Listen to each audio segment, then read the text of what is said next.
Hallo meine Lieben, in dem heutigen Video geht es einmal um das Thema Reisen alleine als Frau, meine Erfahrungen bezüglich der Kriminalität in Mexiko, Brasilien und Tansania. Genau, ich möchte einfach offen und ehrlich meine Gedanken mit euch teilen. Ich war ja 4 Monate in Tansania, 3 Monate in Brasilien und mittlerweile auch schon 4 Monate in Mexiko.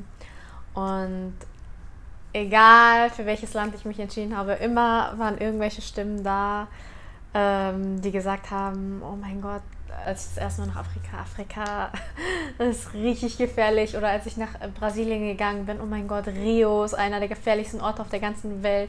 Und in Mexiko war es am schlimmsten, da haben mir so viele Leute irgendwelche Horrorszenarien erzählt, wo ich nicht mal nachgefragt habe. Also bei keinem einzigen Land, wo ich geflogen bin, habe ich nach Meinung gefragt, aber dennoch haben sehr, sehr viele ihre Meinung geteilt, ihre Sorgen mit mir geteilt. Nur alleine, weil ich erzählt habe, weil es halt im Gespräch dazu kam, dass ich gesagt habe, ja, dass es halt da und dahin geht.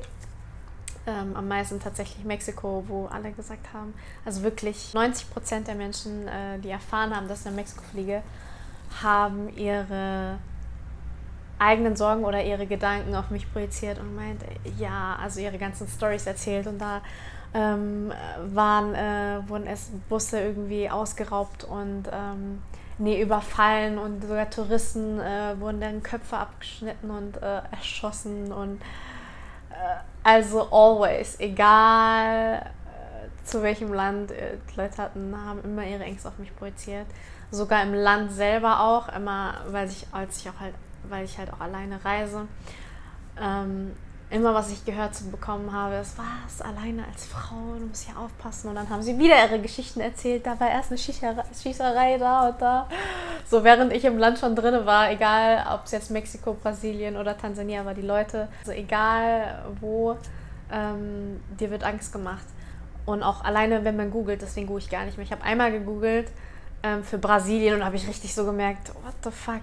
Obwohl ich davon überzeugt bin, dass das meiste, was halt in den News steht, einfach nicht stimmt oder falsch dargestellt wird oder einfach übertrieben dargestellt wird oder 10% von dem darstellt, wie es halt normalerweise, wie die wirklich Realität einfach ist.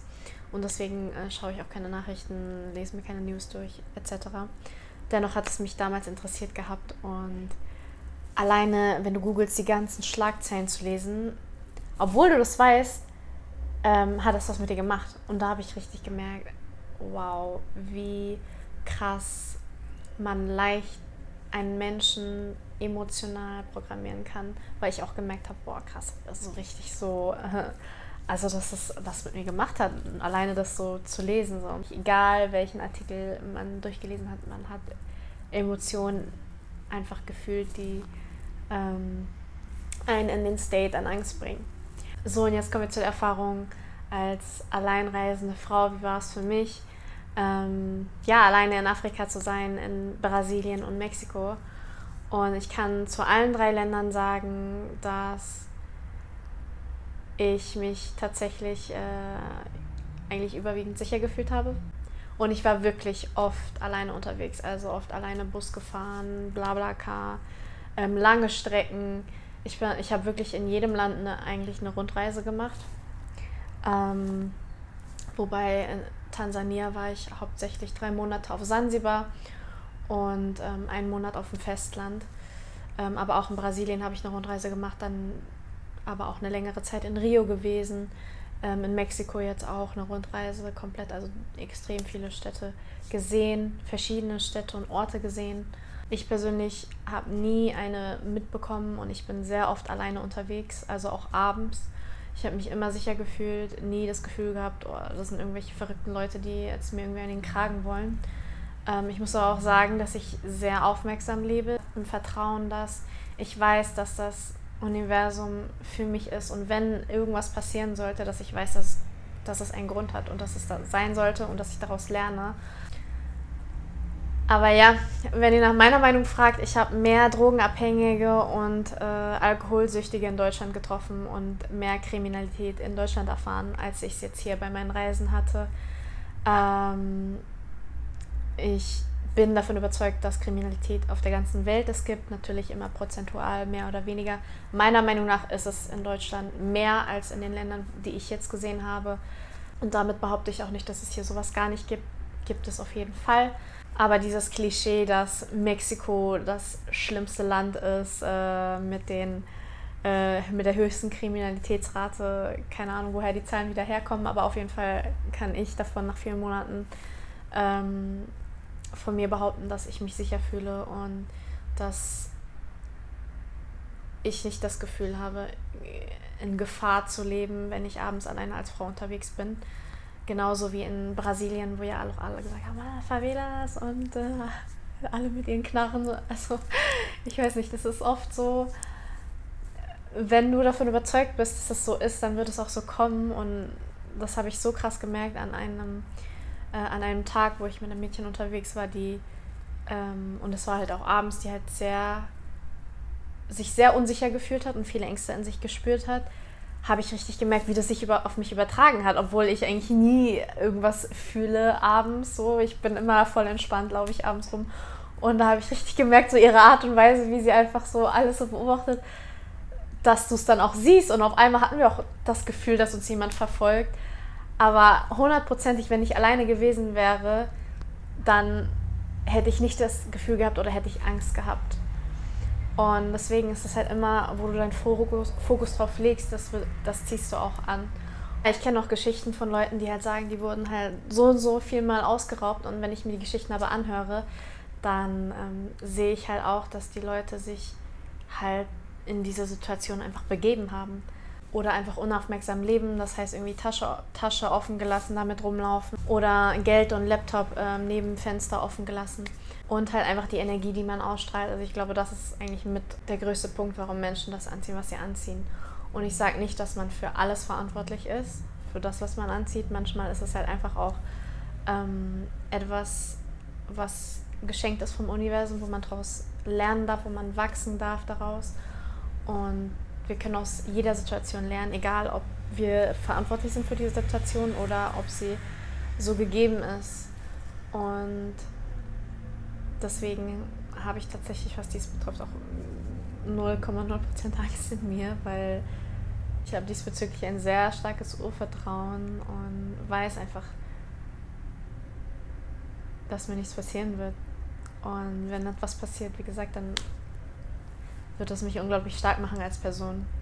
Ich finde, dass jede Erfahrung seine Berechtigung hat und ich lebe nicht, um ein sicheres Leben zu haben. Ich lebe, um zu leben, um alle Facetten des Lebens zu erfahren und zu durchleben. Und deswegen, finde ich es wichtig, dass man, wenn man diese Angst spürt, dass wir uns nicht zu sehr auf diese Angst fokussieren, sondern diese Angst dann auch wieder gehen lassen und uns bewusst machen, okay, es ist nur eine Emotion, die gerade in mir ist und die ich selber kreiere. Und so wie du die Angst selber kreieren kannst, so kannst du sie auch gehen lassen oder neue Emotionen von Sicherheit kreieren. Und es gibt immer irgendwelche Ecken, die irgendwie gefährlicher sind als die anderen, was man im Vornherein nicht wissen kann, aber was man spüren kann, wenn man sich wieder mit seiner Intuition connectet. Und deswegen ist es auch so unglaublich wichtig, seine Intuition zu schulen und auch immer auf seine Intuition zu hören. Das heißt, wenn du ein komisches Gefühl hast, dann in dieser Ecke oder zu diesem Weg, dann lauf nicht in diese Ecke oder durch diese Straße, sondern vertraue deinem Gefühl und lauf dann eine andere Straße entlang. Und ich glaube, weil ich so sehr connected halt mit mir und meiner Intuition bin und auch darauf höre, ist mir halt auch noch nie etwas diesbezüglich passiert. Und doch einmal ist mir was passiert, aber das war in Marokko, da hatte ich wirklich Lebensangst. Da dachte ich wirklich, es war wirklich ein Krimineller. Und da habe ich nicht auf meine Intuition gehört, weil ich schon ein komisches Gefühl habe. Und dann habe ich mich irgendwie doch überreden lassen. Und dann hat er uns irgendwelche Ecken geführt. Und am Ende wollte der halt Geld. Und als wir es halt nicht gegeben haben, hat er uns bedroht. Und ja, das war ein Learning und ein Lesson für mich, immer auf meine Intuition zu hören. Und ja, die anderen beiden Male waren in Europa. Einmal in Deutschland, in Berlin und einmal in Barcelona. wo ich auch fast ausgeraubt bin. Also ich habe es auch wieder vorher gespürt. Einfach, ich habe irgendeine komische Energie gespürt und ich habe mich umgedreht. Und bei beiden Malen hatte man versucht, mich auszurauben. Also meine Tasche war jeweils dann halt aufgemacht. Aber die hatten halt nicht mehr geschafft, etwas rauszunehmen, weil ich es halt vorher gespürt habe. Und ja, deswegen ist das ein Geschenk, deine Intuition. Viele Menschen haben leider die Connection zu ihrer Intuition verloren und nicht mehr einschätzen können, okay, ist das jetzt eine wirkliche Gefahr oder ist es meine Angst? Weil Gefahr und Angst auf jeden Fall nicht gleichzusetzen ist. Weil die Gefahr und die Angst was komplett Verschiedenes ist. Und Angst einfach nur eine Emotion ist. Eine Gefahr ist eine akute Situation, wo du dich in Gefahr bringen kannst. Und eine Angst ist halt eine Emotion, die von uns selber kreiert wird. In Gefahrsituationen ist es gut, aber in den meisten Fällen tatsächlich ist es einfach eine Emotion, die uns sehr limitiert zu wachsen. Und deswegen kann ich euch nur empfehlen, schaut eure Angst ins Auge. Und bezüglich Länder verreisen, das ist der letzte Grund, warum ihr nicht in solche Länder verreisen solltet. Deswegen kann ich dir nur ans Herz legen, wenn du den Impuls hast, hierher zu reisen nach Mexiko, Brasilien oder Tansania oder andere Länder und der einzige Grund ist wirklich, weil du Angst hast, dass es unsicher oder zu kriminell ist, dann go for it, mach deine Erfahrungen und du wirst sehen, dass es nicht so ist, wie die Medien es einfach darstellen. Und ja, geh mit offenem Herzen daran, sei im Vertrauen, es wird nichts passieren. Und jede Erfahrung, die geschieht, ist ein Geschenk. Wenn du jetzt das Gefühl hast, okay, ich wünschte, es wäre so leicht, auf die Intuition hören, auf dein Herz hören und du kannst es aber nicht unterscheiden, weil dein Kopf manchmal zu laut ist und dann weißt du nicht, okay, was ist deine Intuition, was ist gerade dein Schweinehund, was sind deine Gedanken und du einfach verwirrt bist, dann kannst du dich sehr gerne für ein unverbindliches Beratungsgespräch bei mir bewerben. Der Link ist in der Beschreibung und ich freue mich von dir zu hören und falls euch das Video gefallen hat, Daumen nach oben, Kommentar gerne hinterlassen, was ihr darüber denkt und bis zum nächsten Mal. Bye, bye.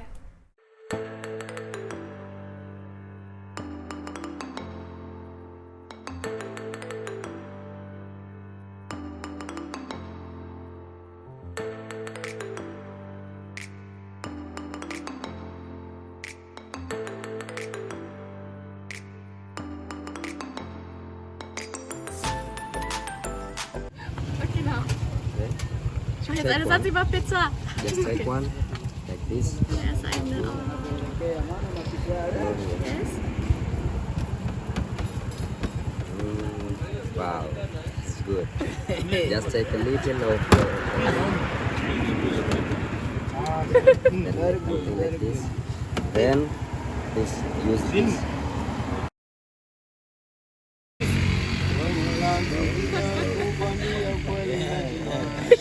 Schon mal überlegt, den Job zu wechseln? Ich werde Chefkoch. Das war's mit Fitnesskursen.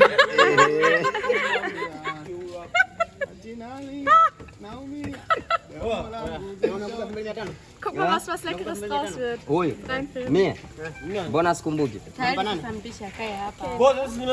it's ready. Chef always has to be